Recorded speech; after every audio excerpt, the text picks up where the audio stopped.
Hi everyone. और आज के इस वीडियो लेक्चर में हम लोग डिस्कस करेंगे class 11 chapter number 4 three order के बारे में। बेसिकली आपका थ्री ऑर्डर्स जो है सोसाइटी के यूरोपियन सोसाइटी के 3 सेक्शन पे बटा हुआ था, जिसमें आपका फर्स्ट जो थे वो थे आपके क्लर्जी, नोबल एंड लास्ट आपके पीजेंट्स। क्लर्जी का मतलब होता है वो लोग who has control over the church, जिनका चर्च पे प्रॉपर रूप से कंट्रोल था। Second, noble, the rich section of society. Society के जो सबसे अमीर सेक्शन था वो आपके नोबल थे। और लास्ट था आपका पीजेंट्स। पीजेंट्स वो लोग थे जो क्लेरिजी और नोबल के द्वारा जो टैक्स लिया जाता था उनको पेड करना उनका काम था। और सोसाइटी का सबसे लोअर सेक्शन जो था वो था आपका पीजेंट्स। इट्स ऑल अबाउट आपका डिवीजन ऑफ सोसाइटी। इसको बेसिकली हम सोसाइटी का डिवीजन भी मानते हैं। आई hope so you have understood society का जो डिवीजन था यूरोप में, वो मेन इम्पोर्टेंस फीचर्स है पूरे के पूरे फ्यूडल सिस्टम का। बेसिकली जब हम बात करते हैं इसके इंट्रोडक्शन में, तो ये सिस्टम आपके इकोनॉमिकल, पॉलिटिकल और लीगल रिलेशनशिप को बताता है सोसाइटी में, जो था आपका इनके बीच में क्लर्जी और नोबल एंड लास्ट आपका peasants. It's about a German word that meaning a piece of land. जमीन के एक टुकड़े को हमने वहां पे क्या बोला था? Fief means piece of land. और ये जो वर्ड फेमस हुआ था, it has been made famous by the Montesquieu 18th century by French philosopher. उस समय एक फ्रेंच फिलोसोफर थे, उनके द्वारा इस वर्ड को बहुत ही फेमस किया गया था। और फिडलिज्म का मतलब होता है पीस ऑफ लैंड, जमीन का टुकड़ा। एक जमीन के टुकड़े के लिए पूरा का पूरा सोसाइटी में एक आर्गुमेंटेशन चल रहा था। The three orders. अब जो पूरी कहानी हम डिस्कस आपसे कर रहे थे, इट्स अबाउट दैट कि थ्री ऑर्डर्स क्या होता है। यस गाइस, जो मैं इतनी देर से आपके साथ थ्री ऑर्डर्स के बारे में बात कर रहा हूँ, तो अब हम उनको एक एक करके डिस्क्राइब करते हैं, अंडरस्टूड करते हैं what they are and what they have duties.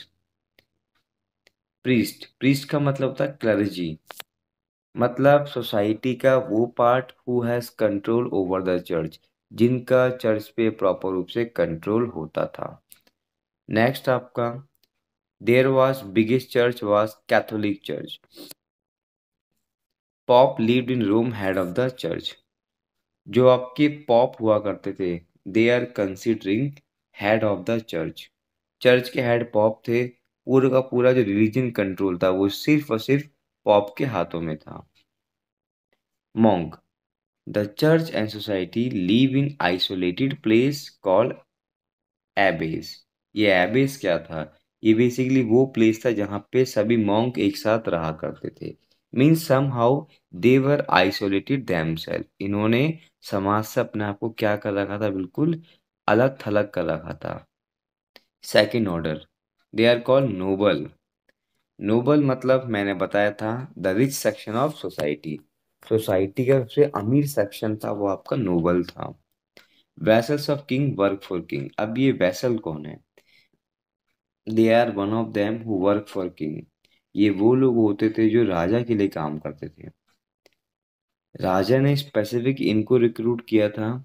अगर इनकेस कभी राजा को आर्मी चाहिए, तो वो आर्मी से आके बोलेंगे नहीं आओ मेरे लिए वॉर में इंटेलिजेंस हो जाओ, इन्वॉल्व हो जाओ। राजा सीधा ऑर्डर देगा वेसल को कि आर्मी लेके आओ, मुझे आर्मी की रिक्वायरमेंट है। इसका मतलब they are working as a manager. ये एक मैनेजर के तौर पे वहां पे काम कर रहे थे। enjoy all the privilege rights और in the forms of economy, political, सारा का सारा प्रिविलेज राइट्स वेसल्स के हाथों में ही था। लॉस को बनाना, लॉस को लोगों को फॉलो अप करवाना, सारा काम आपका जो वेसल्स थे they are using it. Absolute control over the authority of land, जमीन जो थी आपकी उस पे पूरा कंट्रोल था इन लोगों का। जो टैक्सेशन आएगा वो सीधा इनको पेड किया जाएगा rather than king. Own coin and money, इनके पास खुद की अपनी एक मनी थी और कॉइन था जिसको वो यूटिलाइज करते थे।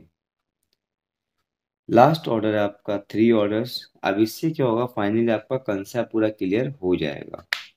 3 ऑर्डर्स में पीजेंट्स, पीजेंट्स मतलब वो किसान जो वहां पे वेजिस पे काम करते थे, जबकि free peasants are called serf. अब सर्फ में वो किसान आते थे जो उस समय दास थे, मतलब कि आपके स्लेव। ये बेसिकली राजा के द्वारा ही मंगवाए जाते थे दूसरे देशों से, जो आपके यूरोपियन में जो इकोनॉमिक सिस्टम है वहां पे काम करते थे। और ये किसी भी टाइप से वेजिस को नहीं लिया करते थे। Importance point in that, peasant जहाँ एक साइड में आपसे टैक्स लिया करता था, पीजेंट्स जहाँ एक साइड में आपसे वेजिस लिया करता था, सर्फ का ऐसा कोई भी सीन नहीं था। सर्फ सिर्फ और सिर्फ काम करेगा and they were just full dependable over the king. राजा इनसे जैसा काम करवाएगा इन्हें करना पड़ेगा। I hope so guys you have understood जो मैं आपको समझाना चाहता था। First order, second order and third order. Part 2 बहुत जल्दी मैं आपके लिए लेके आऊँगा। Thank you very much. आपको अगर मेरा वीडियो पसंद आया हो, good bye and take care.